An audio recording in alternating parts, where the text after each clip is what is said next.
கத்திக்கொண்டேதான் இருக்கிறது முட்டாள் பெண்ணே.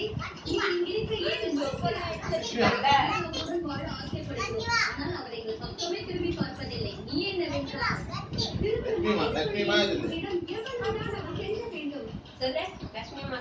உங்கள் அக்கறைக்கு நன்றி. என் இறைவனான ஸ்ரீராமர் வந்து என்னை வீட்டு அழைத்துச் செல்வார்.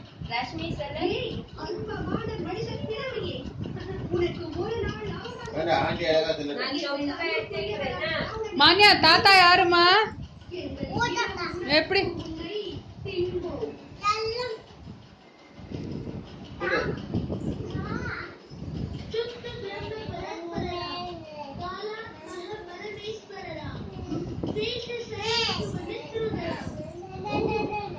மற்றும் ஒரு 7 பேர்கள் குருவை போல உள்மாற்றிக் கொண்டு ராமநாமத்தை ஜெபிக்கிறாயா? போ இங்கிருந்து.